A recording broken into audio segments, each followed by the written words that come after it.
Welcome, freaks and shrieks, to another episode of the Castle of Spirits True Ghost Stories podcast, brought to you by castleofspirits.com, where you can read 4,600 plus true ghost and paranormal stories submitted by readers and listeners very much like yourselves. Very much so. Mm-hmm. I am the Ghost Keeper, Jane. And I'm the Ghost Keeper, Vince. Welcome back, my friends, to the show that never ends. Because after all, once you're a spirit, it goes on forever. Wow. Don't forget to follow us also on social. We're on Facebook and Instagram at Castle of Spirits. Join us there. That's right. Ooh, and if you have a cool story to tell, share it with us. Call us at 801-436-7838, and we will play your message on the air. So, Vince. Yes. What should we talk about today on this fine, snowy day? I'm thinking ghosts. Yeah, I was kind of feeling like I'd like to talk about some ghosts today, too. Do you have a ghost story to share with us? I'm sure I could find one. Real quick. Yeah. So I'll just head over to castleofspirits.com and hit our archive. And let's see. Spin that wheel of fortune and find out what comes up. We've got stories here dating back to 1997. Yes. But this story that I'm going to read is from April of 2007. Whoa. It's called Crouching There, and it was submitted by Anonymous in USA. Creepy. I don't frighten easily, and I'm not in the habit of fending off fear. True that I have had some experiences in life that leave their scars, but it is because of these experiences that I am able to keep my calm now, for those past experiences were terrible enough to desensitize me to anything else. I do have rare occasions when controlling rising fear is difficult, and I had one of these rare occasions just 3 nights ago. I moved into a small house in a very quiet town, just 2 miles away from my last home. The previous house had its frightening moments for me. Uncomfortable feelings, voices in an empty house, all things associated with the word haunted. But I took them and moved on, feeling that leaving the house would leave the spirits with it. This was not the case. In fact, I'm surprised at myself for being as hopeful as I am. Every house I've ever lived in has had a problem that I seem to meet at some time or other. But later. It was early morning. I know this because I hadn't turned out my lights until 12:30, and I was woken by a familiar feeling. Turn over. I was snapped into action and obeyed the command instantly, for I've learned the penalty of slow reflexes. I suspected that the feeling would soon leave and I could sleep, but it persisted. I could almost feel it tugging at the right side of my bed where my back was exposed. I tried hard to fall asleep again, despite the nagging, but as it kept getting stronger, I started to get anxious. Why wasn't it leaving? Is it watching me? Fear started to creep in, and with it, my endless curiosity, which is my constant undoing. I began building up my courage, counting shallow breath after breath, until I finally turned my head, then shoulders, then legs, until I was on my back, looking at the doorway where the nagging now came from. My door is in a small corner of the room, making a short hallway into the larger part, and as I lay looking up and down the door frame, over the right side of the room, and eventually in the vanity mirror, it moved. I felt more than saw it rush upon me at first. I knew it was there by the door, and that it was small, and the short instance I had to react was used to flip myself over as fast as I could. My heart was beating so loud I thought it could hear it, and I started calming myself down quickly so that I wouldn't provoke it. I figured it would go now that it had been seen. One of my theories on ghosts is that they want you to know they are there, whether they be peaceful or angry. They demand some acknowledgement. I laid there several minutes waiting for it to pass, but it remained. I couldn't calm my breathing. I had broken out into a cold sweat, and the nagging was growing unbearable. My hands and legs were beginning to complain from their locked positions. My neck and ears began to tingle as they do when one is horribly sick. And as I lay near tears, I decided to look again and get it over with. I again gathered some courage. Very difficult to do when all energy is being wasted on fear, and rolled myself over very slowly. I stared directly at the door's left side, and there it was, crouching in the corner. My breath caught in my chest, and I sat frozen as I stared. I had a slightly better view now, though not a clear one, and I could see that it was squatting with its legs up to its chest, arms out in front, keeping its balance. I don't remember any head. It just crouched there as I acknowledged it, and then it ran again. You recall that I said I knew it was small, but it wasn't small. It simply ran along the ground as it came. It didn't straighten up and run. It stayed in its crouched position and ran, back hunched, knees rising to the chest with every footfall, and arms swinging as it came. I can't tell you what the face looked like, whether the hair was short, long, or balding, but the eyes were large, and the mouth was a widespread smile. It wasn't grinning or sneering, just a smile under two large, wide eyes. The outline of the head itself was undeterminable. You could say that the two pieces were floating at the top of their own accord with no attachment to the body. I sucked in breath as it rushed to the side of my bed, almost close enough to reach out and touch my face. Then I sat up and switched on my bedside lamp. And as suddenly as the feeling came, it was gone with the light.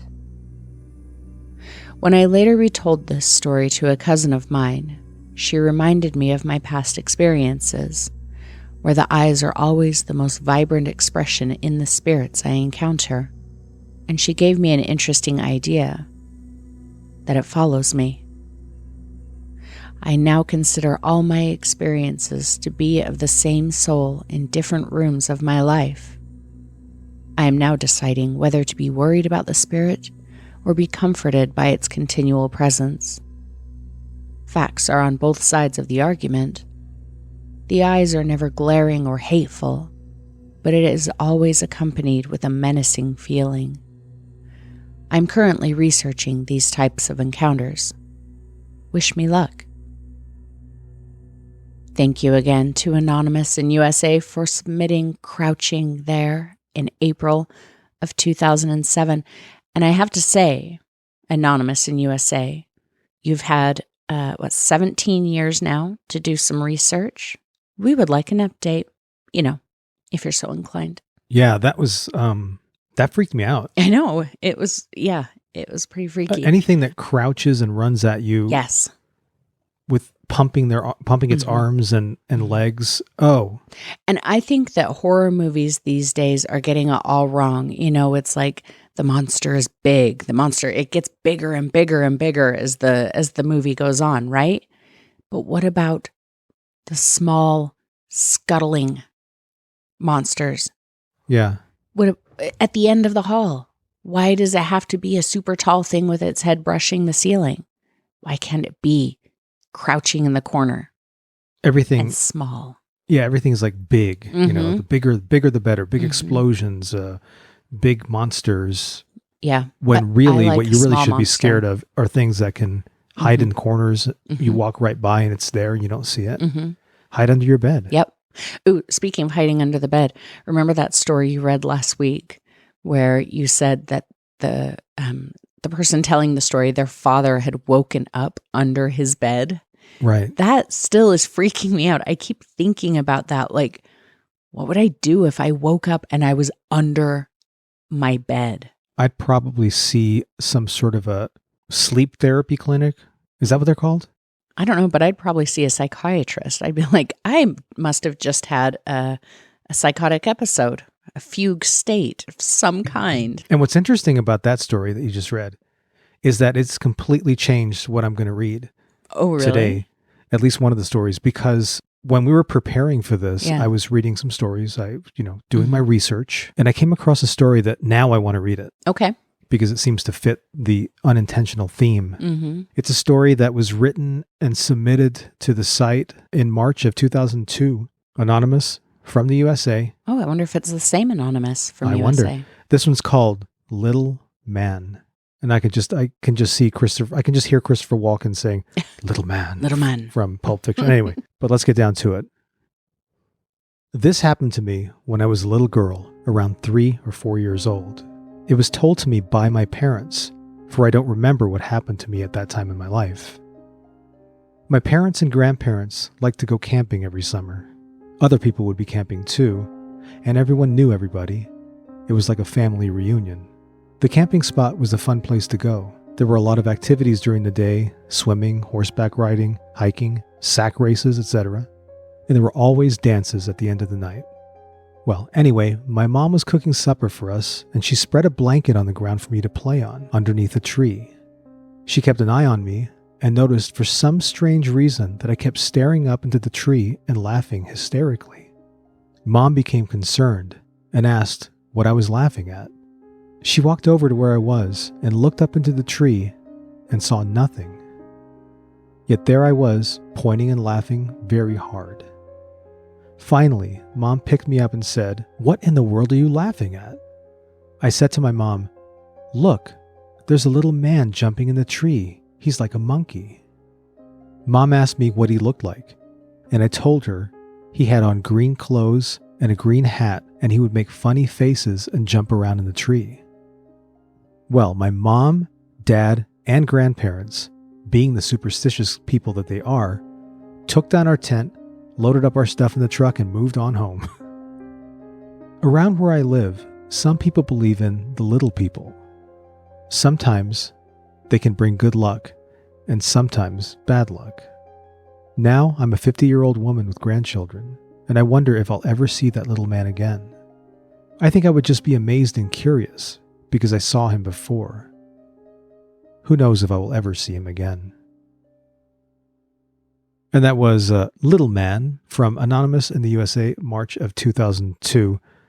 Kind of a freaky story. It kind of fit in with what you were sharing there. Yeah, for sure. But definitely a distinctly different experience. This seems like, I mean, you can say it was a monkey, but I don't think there's very many places in the United States where monkeys are roaming free. And wearing green suits. Right. But it does remind me of the story Murders in the Rue Morgue. Oh, yeah. There were a series of murders that were committed, and it was impossible that the person could have committed these crimes unless they had the uncanny ability to like climb out of windows and like jump great heights. And so the detective protagonist in this Edgar Allan Poe story said, well, the only thing that can do this is like an ape of some sort. And then they said, well, let's look around and see if there are any people around here who own simians, some sort of monkey that might have gotten loose.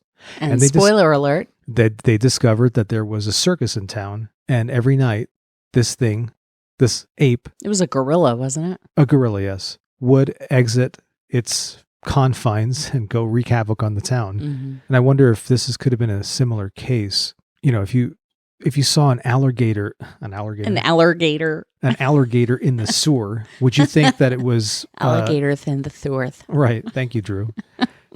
Would you think that there was something paranormal going on, or would you think that maybe somebody let their pet alligator loose? Well, remember that time during the pandemic that you were convinced that we had a Tiger King person living in our neighborhood? Yes. The unknown fecal deposits in the backyard that turned out to be raccoon. Yeah. But Vince was pretty convinced it was he kept calling it a Tiger King. It's a Tiger King. I know it. Well, right. Everybody in the country was watching Tiger King. Yeah. And I thought, is it possible that somebody may have said, I'm going to be like the Tiger King. I'm going to buy a tiger, and then said, oh, the hell with this, and turned it loose. Go poop in their backyard. Yeah. Anyway, but it's interesting that you mentioned Edgar Allan Poe, because I was going to say that my story, I felt like the vibe of the writing was a little like a modern Poe-esque type, right? Type writing. Wow, we're talking about Edgar Allan Poe a lot in this episode. I wonder what that could mean. I don't know. Should I read another story, or? I'd really like that, actually, because I'm over here. I'm not scared anymore, and I want you to scare me some more. Well, I mean, I could scare you.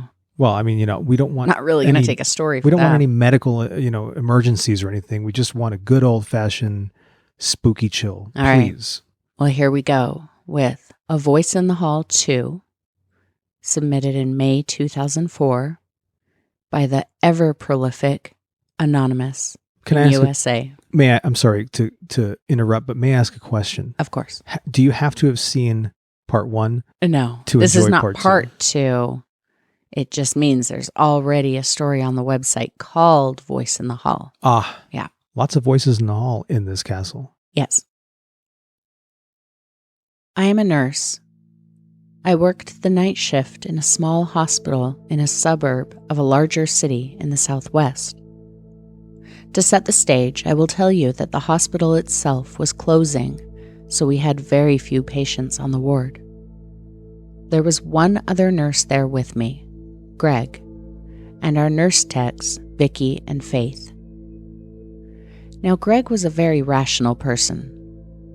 He had gone to the galley to get some coffee. After a while, he returned to the nurse station where I was charting. Greg had this wide-eyed expression on his face. Then he asked me if I had heard that. I asked him, "Heard what?" Greg said that he was in the galley, heading into the lobby, returning to the desk, and he heard a young woman say, "Excuse me, sir. Can you help me?" I asked Greg if he was joking, because I am pretty gullible, and I wouldn't put it past him. He said no, then asked me where Vicky and Faith were. I told him they were on their break and probably out smoking. I assured him that the patients had not made a peep, and it certainly wasn't me, as I had not moved. I really kind of blew this thing off, thinking Greg was trying to spook me, and then rattle my nerves for a couple of weeks, and then fess up when I was on the verge of a breakdown. But that didn't happen. Greg never mentioned it again after that instance. He asked Faith and Vicky if they had been in the lobby on their return to the ward. They both looked at him like he was crazy. He didn't go into why, other than he thought he heard something. About 2 weeks later, I was working the night shift with Faith. We had one patient on a 25-bed ward. Faith went on a break about 3 a.m. I decided to reheat leftovers and have a break. I went to the galley where the microwave was and proceeded to heat my food and obtain ice. After heating my food, I turned the corner out of the galley, returning to the nurse station. That's when I heard it. "Miss? Excuse me, miss. Can you help me?" I stopped dead in my tracks. At first, I thought I was imagining things. I turned around and the lobby was empty. The only light was from the hall light coming off the ward. I shook my head thinking I was crazy, but I had this underlying sense of sorrow and felt like someone was crying. Not being rational at this moment, I simply said in my mind, "You are not supposed to talk to me. You are dead. I can't help you.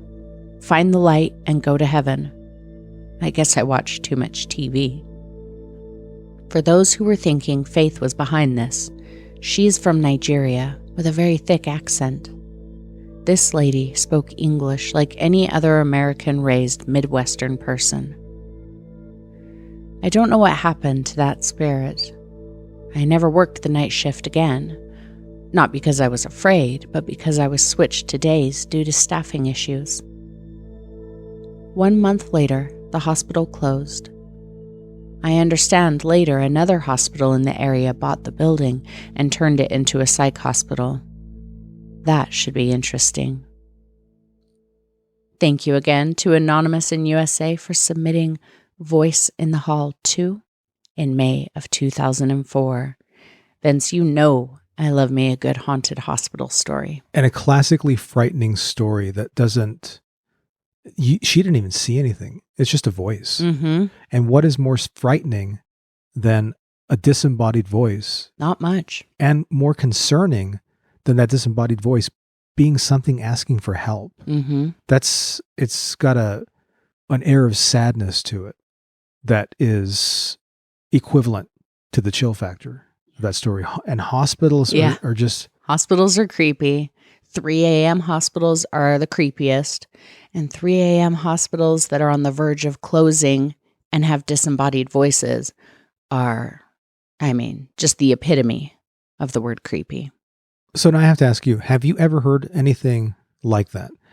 With your ears? I know that you did some ghost hunting back in the day, EVP, but did you ever hear anything like a voice or thought you heard something? So I can't say that I've ever heard a voice with my naked ears. I've heard definitely voices in EVPs, some really good ones. But I did hear something one time, and I've alluded to this story before, saying, I'll tell this story when the time is right. But I guess this is probably the best time for it. But what I heard was not a voice, so it was in the 90s. It was right after I started going ghost hunting with this couple. And we went to this old... It's just called in the area the Indian School, because after World War II, sometime, it was converted into a boarding school type place for Native American children. Was it previously a hospital? It was before that. It was a military hospital, apparently, during World War II. So these buildings... they're just to kind of set the stage. All of the buildings, they're very, very long and narrow. So if you're inside, it's just like a hallway from one end to the other of this massive building and rooms on each side. There's no corners. There's no, it's just a long straight shot with rooms on either side. Like classrooms? It depended on the building. Some of them were classrooms. Some of them were dormitories, but there were a couple dozen of these buildings. And they were, I believe, 2 stories in a basement. It could have been 3 stories in a basement. But at this time when we went there, all of the buildings were under renovation. Some of them were being torn down. It had been empty since the 70s or something. And in fact, one of the people that I was with, her mother had gone to that school or lived there or whatever the situation was. She was Navajo. So, and she would tell her stories, creepy stories about things that had happened at that place when she lived there. So all of these buildings, most of them are empty, like they're gutted inside. There's really nothing but like the floor, and in some buildings, the word floor was pretty generous.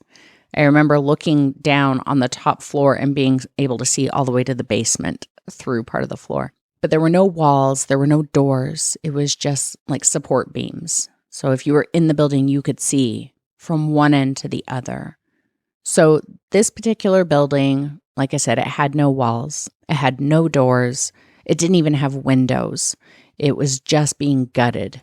It was one of our first time out. It was me and the girl that I was with and then her boyfriend. And we go and we're at the door in the middle of the building. So there's a doorway at each end and a door in the middle. And so we're just standing there in the doorway and we're all scared. It's kind of windy outside and there's lights in the parking lot, but otherwise it's pretty dark. So she and I are standing at the doorway while her boyfriend goes in to look around. And we're standing there. I've got my little tape recorder going and I wish that I could find this tape Someday I'm going to find this tape. So we're standing there. He goes in, and pretty soon we hear footsteps above us on the floor upstairs. And I said to her, Jenny, I hear footsteps. I think he's upstairs. And she was not happy about that. This is her boyfriend. There's holes in the floor. So she starts yelling at him to come down. And after a minute or so, there's no response from him. The footsteps stop. I turn and I look down at the end of this long, long building. There's a street light, and I see somebody walking around the side of the building toward us. And people are not supposed to be at these buildings. They would get busted constantly. The police were not playing around if they caught you there. So we're freaked out. I said, oh, look, there's somebody coming. There's somebody coming. But we couldn't get back in the car because her boyfriend had the keys in his pocket. So we're just kind of standing there while this figure walks toward us. And it turns out it was him. So we jump in the car. We drive away. We're all freaked out. So we tell him, hey, we heard you walking around upstairs. And he said, no, I never went upstairs. He said, I went into the building and there was a ladder that went down, like, I guess it went through the floor in one of the holes in the floor. So he said, I went down to see if I could get into the basement, but the ladder actually like went out a window. And so it put him outside on the other side of the building from us. So the entire time she and I are standing there listening to these footsteps, he's outside walking around this long building to get back to us. And he said, I never went upstairs. So then we're freaked out because we heard these footsteps. So we listened to the tape, and on the tape, you could not hear footsteps. There were no footsteps on the tape, but you hear us talking about them. But what we did hear was it sounded like a man's voice mumbling that was getting closer to us, like as if he's walking past us. So it's kind of building. You hear it clearly, and then it fades off again. And it almost sounded like he said something about get out of my house or something like that. But just as he says that, we hear a door slam. And that was it. The voice cut off.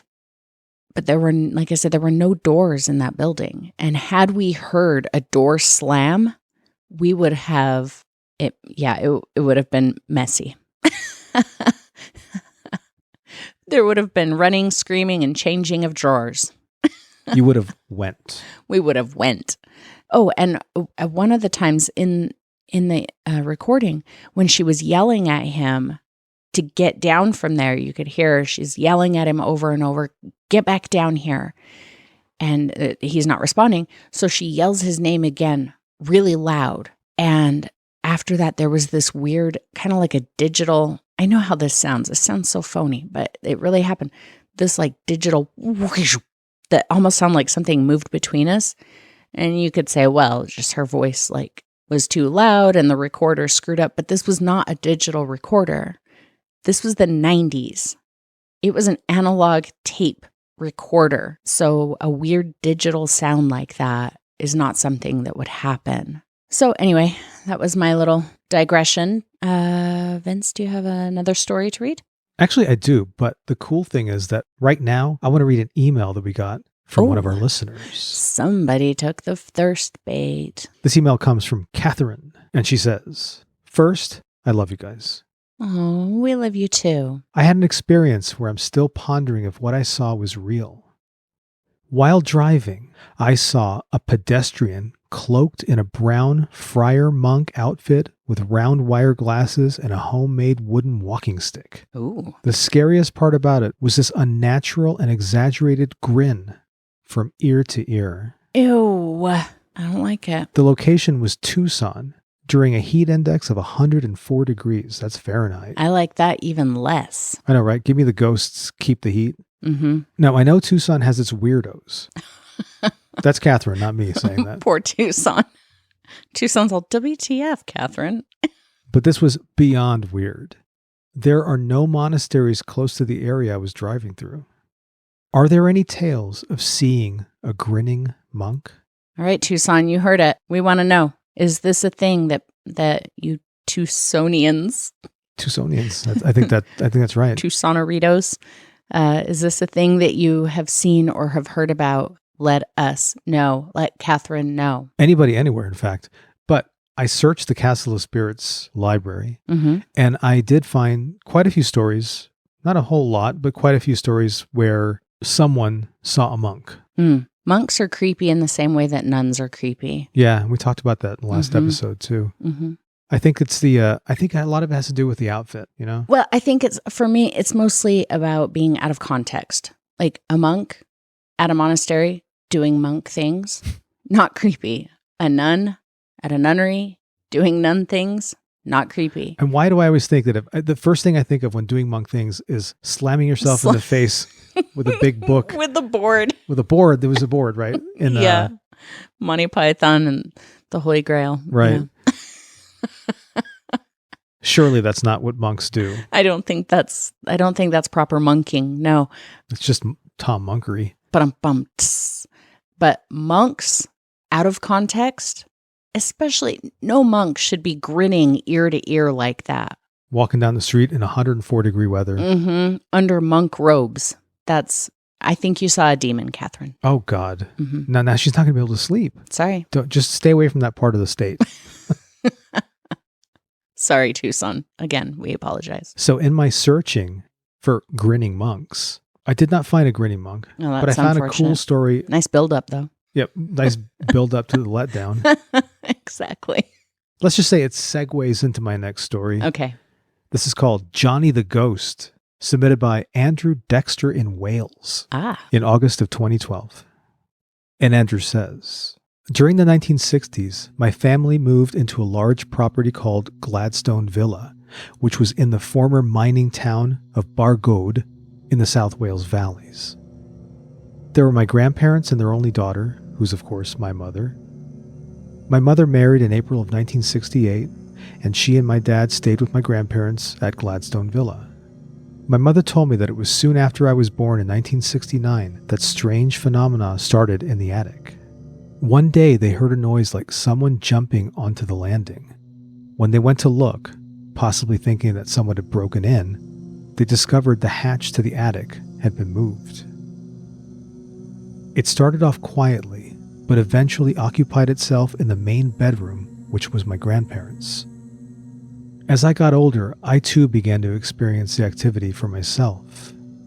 We would regularly hear noises, like footsteps, walking around in the bedrooms, mostly in the evenings when we'd all be watching TV. This was downstairs, and one of us would usually turn the TV down to hear it more clearly, and my grandfather would try to work out where the walking was coming from. I still remember him saying, as we heard it, "He's by here," and "He's by here now." We would go upstairs to the bedroom to investigate. My grandfather would always be in front and me last, but we could find absolutely nothing that could be accounted for. We heard things that simply defied rational explanation, and it got so bad that my mother and grandmother and I would sleep downstairs with the lights on. Only my grandfather would sleep upstairs. My father had already left the property by 1972 after he had his own personal experiences. My parents eventually divorced after a long separation. A family friend who would visit us on most evenings didn't believe it when my grandmother said that the place was haunted. She said it was the vibrations from traffic outside that was causing it, but her belief system was soon challenged when she actually experienced it for herself. One evening, she was there, and she saw the lights go off and on by themselves. She could see clearly it wasn't us doing it. She knew of a local medium, and he came by the property one day. The medium asked a few questions first, and eventually he began. He challenged the spirit to perform by knocking on the ceiling. Sure enough, the entity knocked back. The medium went into a trance, but he failed to get a name. But later he confirmed that there was indeed a presence. A priest also came by to bless the property and said prayers, and it was quiet for a few short months, but it returned with a vengeance, and this time it decided to show itself. One evening, my mother, grandfather, and I were watching TV, and my grandmother was reading a book on the sofa. My mother just happened to look at my grandmother, and she saw the apparition of a monk standing behind the sofa.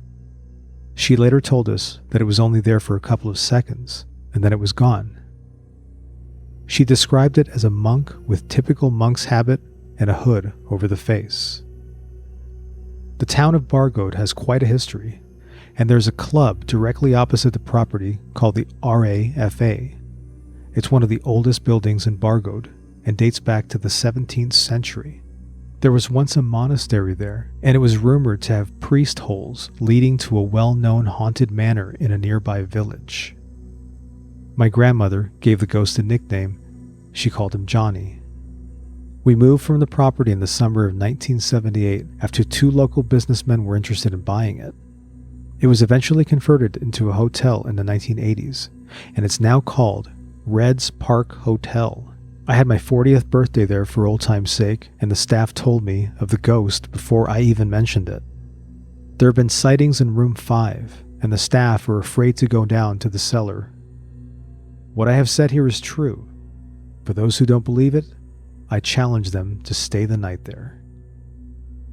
And that was from Andrew Dexter in Wales in August 2012, Johnny the Ghost. Johnny the Ghost Monk. And I, for one, would love to stay at the Reds Park Hotel. Yeah. It has a Facebook page, Reds Park Hotel. Yeah, it looks pretty cool. I would like to check it out. It's got good reviews on TripAdvisor. Do they allow dogs? Because we cannot leave Freya behind in the castle by herself. She'll eat the ghosts. Oh, I don't think so. I think the ghosts would eat her. Rude. What did she ever do? Stole their bones. Oh my God. That's bad? Oh, yeah, buried him in the backyard. One thing I didn't get about that story was, what is a priest hole? So priest holes... Sounds like an insult. I know. Well, you said in the story that it had priest holes that led to other places. Right. Like an underground... I envisioned some sort of an underground tunnel system. Yeah, I didn't realize that priest holes were ever associated with tunnels. From my understanding, a priest hole was a hole in the floor where they could hide a priest, because there was a time in England where being Catholic was against the law. You know, it was a Protestant nation. And if somebody was found to be a priest, they could be arrested, tried, and probably executed. So they would have priest holes where, the authorities are coming, quickly open the hole in the floor, the priest jumps in, you know. Now, did he live in there? No, priests don't typically live in holes in the ground. Okay, no, I was going to say, that would be creepy. They live in the open air you imagine, like normal people. Could you imagine if you're like a religious family and you've got the priest living under the floorboards and you stub your toe and you're like, God damn it. And then, then you hear. Like a priest in the box, he pops up. I heard that. Oh, yeah. You're like, oh, sorry, what do I do? 3 Hail Marys and you're forgiven. Okay, so he was just there temporarily. Yeah, Good. It was just his little hiding spot. Well, you learn something new every day. I wonder, do you think we have priest holes in this castle? Maybe demon holes? And no. It could be a thing. Both of those things. That's where they go. When you go around blessing the house or blessing the castle to shoo away the ghosts and the demons, they hide in these little holes. And that way, they just pop right back up. It's like a foxhole in battle. Wow. And the metaphor thread just keeps getting longer and longer and stranger. Disintegrates into nothing. Mm-hmm. And there's the music saving the day. Alas, we wish to thank everybody for listening to the Castle of Spirits True Ghost Stories podcast. We're going to be back again next week. Yep. And don't forget to submit to us all of your stories, comments, concerns, topic ideas, and anecdotes about anything. We have a million ways that you can contact us. You know what they are. You can get on our website to find all of them too. And you can even call us. The phone number's on the website. Yes, it is. And with that, I guess we better go. It's my turn to feed the ghosts. Ugh. You're it, and I'm not. I get the good hazmat suit this time, though. Sure, why not? Okay, thanks. I'm going to be in my little priest/demon hole here. Stay there until I tell you that it's safe. It's not going to be safe for a while. Will do. Oh, hey, if you're listening to this podcast and you like it, tell a friend. And if you hate it, tell 2 enemies. And as always, please leave us reviews on Apple Podcasts or everywhere else that you listen to podcasts that let you leave reviews, because every time you do that, a ghost gets its wings.